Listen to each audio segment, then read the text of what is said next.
Hey, chocolate milk, what's up? It's the Culture Detective here, investigating your favorite albums. Um, Originally, I wanted to do this review yesterday. So here's what happened, right? So 2 days ago, it was raining really heavy. I took out my phone because I was a dumbass, and then like an hour later, my phone started to glitch out. The screen started to glitch out, and I thought, okay, if I dismantle my phone and let it dry, maybe on the next day it will be fine again, like what happened last time, a week ago, when I took out the back end of my phone and it's fine. And then on the next morning, it's still glitching out, so I took my phone to a fixing center, and then afterwards, I paid 200 Hong Kong dollars for them just to check what's going on with my phone. And then afterwards, I and my mom decided to buy a new one because we realized that this phone is gonna die anyways.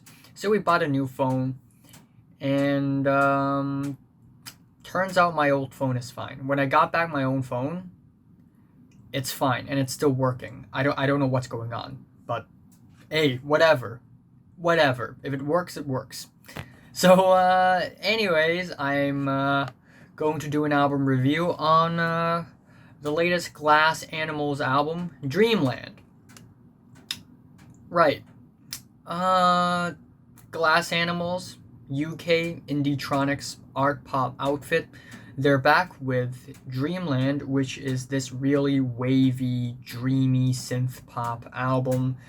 Very, very heavily produced. We're talking about very compressed, clean ass, squeaky clean vocals, these very sterile, plain beats, and also these really, really washed out, watered down synths. These three components make this album. And tell you what, it's not a good album, unfortunately. There are a few tracks that I kind of enjoy, but the rest of the album is just kind of hideous and not that good. Not really. First of all, we have the opening track, which is also the title track, and immediately we have these very light and electronic, very heavily processed droney keyboards, which is fine if it weren't for the very trite and cliche vocal melodies. The second track, Tangerine, is a pop trap track, because of course they have to hop onto the trap scene even though they're already a few years late. And the worst thing about Tangerine is the hook. Like your daddy. It's kind of obnoxious. And then we got all of these very dumb, very, very short, bite-sized interludes all over this album for no good reason, and it's not like they add anything to the album at all. Anyways, we have the track Hot Sugar, which is an incredibly forgettable track as well. The lyrics, they are laughable, they are ridiculous. I think the beat change is kind of nice, but the falsetto is just very annoying. And then we have Tokyo Drifting featuring Denzel Curry, and Denzel Curry is the only good thing on the track. He's the only good thing on the track. And the vocals of the frontman of Glass Animals on this track and on many other tracks on the album, he sounds like a grade B or a discount Adam Levine. And it's not like Adam Levine's vocals itself are all that great or anything. And then we have the track Space Ghost Coast to Coast, which is of course referring to the show. And it has this trip-hop-esque sound, some dark flavors. And yeah, Anthony Fantano is right.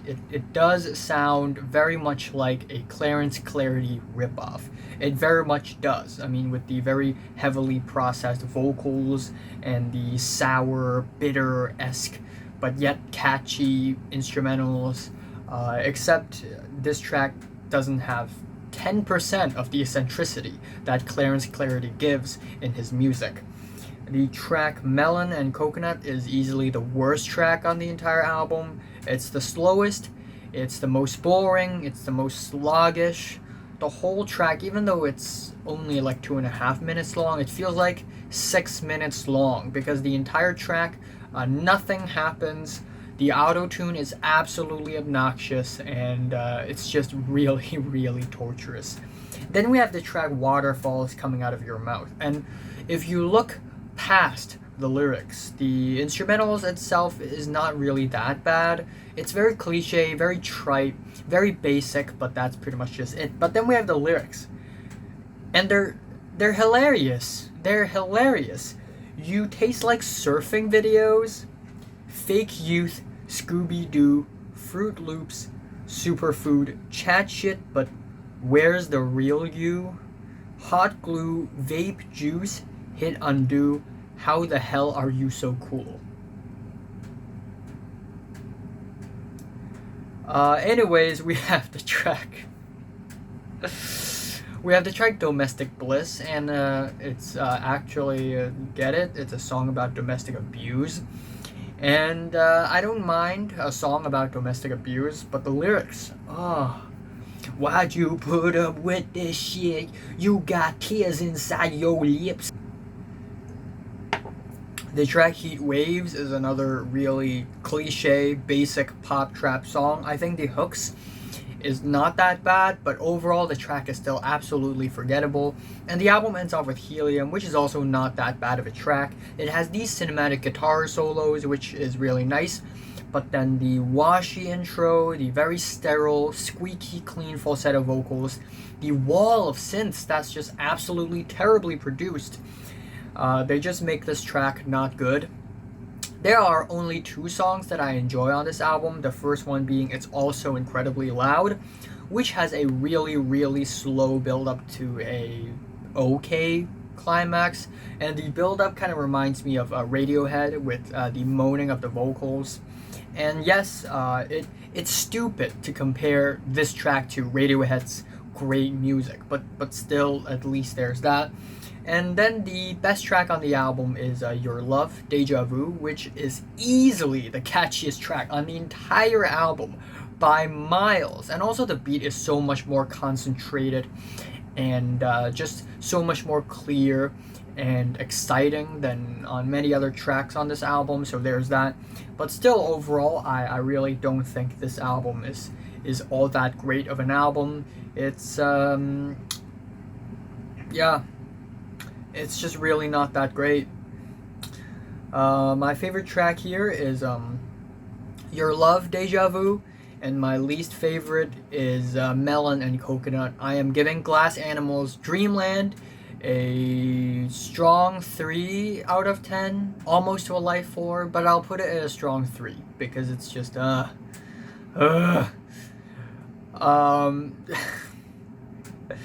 think Glass Animals, they're making this album like, oh, it's the perfect summer album, like, you know, hang out at the beach, at the resort, sipping on some soda, some alcohol, you know, meeting the ladies, you know, and it just falls completely flat. It just, nope. So yeah. What are your thoughts on Glass Animals Dreamland? From 1 to 10, how much did you rate it? Like if you like it, and subscribe if you want more, and thanks for watching. I will be reviewing the latest Trapped album very soon, also Creeper with Sex, Death, and the Infinite Void, as well as Neptunian Maximalism with Eons, and then I will review the latest Everything album, Reanimator, once it comes out, of course. And maybe I will review Iron Maiden, who knows.